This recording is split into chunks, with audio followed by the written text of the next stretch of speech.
Ni hao, salut à tous, j'espère que vous allez bien. Aujourd'hui, nous allons nous poser cette question. Faut-il pratiquer différents arts martiaux pour être plus efficace ou en tout cas pour essayer d'atteindre quelque chose de plus réaliste dans la vie de tous les jours, si jamais on était attaqué? Eh bien là, encore une fois, tout dépend de ce que vous pratiquez. Ce que vous pratiquez, mais surtout, comment vous le pratiquez. On est bien d'accord que si vous faites un art martial qui est assez complet, c'est-à-dire qu'on va faire coup de pied, coup de poing, le sol, armes, eh bien c'est sûr qu'il y aura beaucoup plus d'alternatives possibles en cas d'agression que si vous ne faites que du sol par exemple.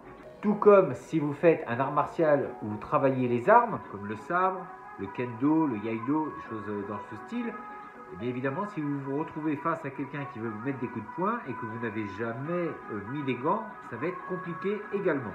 Inversement, celui qui n'a fait que du combat, si vous vous retrouvez face à un gars avec une arme, ça va être aussi compliqué. Parce que les distances sont différentes, la façon de bouger est aussi différente. Et je mets bien évidemment en plus le stress de côté, je n'en parle même pas. Parce que de ce côté-là, je pense que même si on a appris à se battre avec des armes, généralement elles sont factices. Et si vous vous retrouvez face à quelqu'un avec un vrai sabre, même si vous avez un vrai sabre, quand bien même vous sauriez vous en servir, je pense que vous auriez également un stress qui est énorme. À titre personnel, parfois je m'entraîne avec des sabres réels, avec d'ailleurs un dadao qui est extrêmement tranchant. Pour ne rien vous cacher, quand on le fait avec une arme factice, ah là c'est sûr, on va très vite. On se permet de faire même quelques mouvements qui sont un petit peu artistiques. Eh bien je peux vous garantir que quand vous avez une arme réelle dans les mains et vous savez à quel point ça coupe, eh bien psychologiquement, vous ne faites plus les mêmes mouvements. Ça, je peux vous le garantir. Alors je pense que parfois, il est bon de le faire, de s'entraîner avec une arme réelle. Et là, vous verrez qu'on ne fait plus l'andouille, on fait très attention à ce que l'on fait parce que l'erreur ici ne pardonne pas.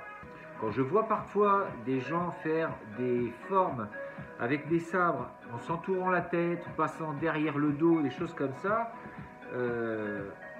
et bien là, oui, effectivement, avec des armes factices, on peut le faire. Avec une arme réelle, je ne dis pas que c'est pas possible, mais la tension va être beaucoup plus grande.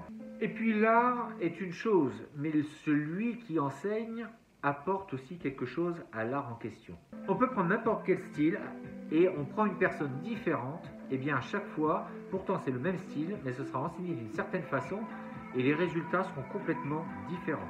Alors faire plusieurs styles, oui, pourquoi pas, mais c'est vrai qu'au départ, il est bon, malgré tout, c'est de consacrer un certain temps sans trop se mélanger. Parce que si vous commencez à aller un petit peu dans toutes les directions, ça va être difficile d'avoir un tronc commun, d'avoir une sorte d'ossature qui va vous permettre d'être à l'aise ensuite dans tous les autres styles. En ce qui me concerne, je vous conseillerais d'aller voir plutôt un style qui vous convienne, en fait, qui soit assez complet. Et puis si ce n'est pas le cas, s'il n'est pas complet, eh bien donnez-vous au moins 5 à 10 ans dans cette pratique pour commencer ensuite à aller voir d'autres techniques, d'autres styles pour enrichir votre pratique.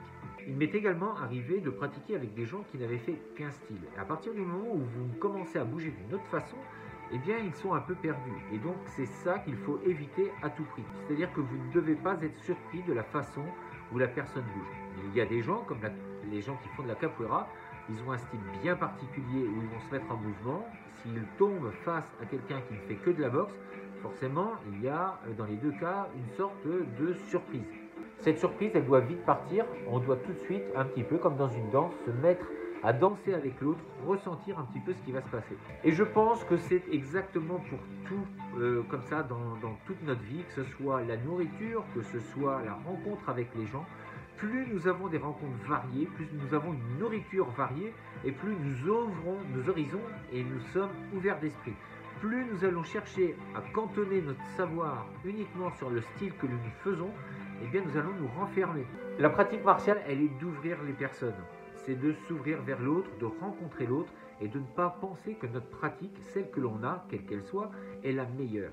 Non, elle n'est pas la meilleure. Il y a simplement des individus qui vont se donner à fond dans leur pratique. Toute pratique est à respecter puisqu'elle apporte quelque chose à l'individu. Que ce soit des notions de respect, que ce soit des notions de motivation, de vouloir faire quelque chose de sa vie, de construire quelque chose. À ce niveau-là, eh bien, on ne peut que les remercier. Après, vouloir mettre des gens ou mettre des styles et des pratiques en premier, dire ça c'est mieux, ça c'est mieux, dans 10 ans, il y aura peut-être une nouvelle technique, un nouveau style qui va sortir et qui sera encore plus incroyable, plus spectaculaire, et tout le monde voudra se référer à ça. Je pense qu'il est important surtout de ne pas oublier que derrière ces styles, il y a aussi une philosophie, et c'est ce qui nous fait grandir, c'est ce qui nous construit, et je pense que ça, c'est vraiment très important. Maintenant, le fait de vouloir aller voir un petit peu partout, je pense que ça fait partie de l'être humain, nous sommes curieux, et je pense qu'il faut laisser faire. Plus nous allons chercher, et là je parle pour les professeurs, plus vous allez chercher à retenir vos élèves, et plus ils auront la sensation que quelque chose ne tourne pas rond. Nous ne sommes pas des gourous, nous sommes simplement des gens qui essayons de faire au mieux. Maintenant, il est évident que les gens, en fait, ils ont envie d'aller voir d'autres choses. Si ce sont des passionnés, c'est normal.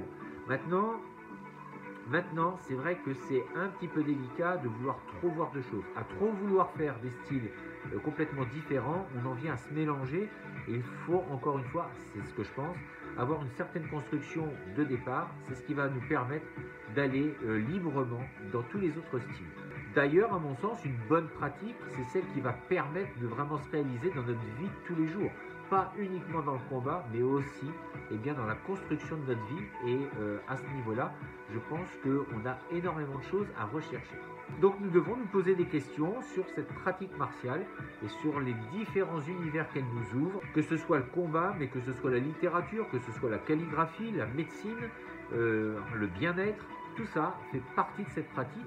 Et donc, c'est un petit peu aussi comme dans tous les styles. Il y a des gens qui ont envie d'aller voir un petit peu ce qui se passe dans tous les autres styles. Et bien, je dirais qu'il est bon aussi de pouvoir influencer, ou en tout cas montrer certains autres aspects de la pratique à ses élèves, notamment ceux que je viens de citer.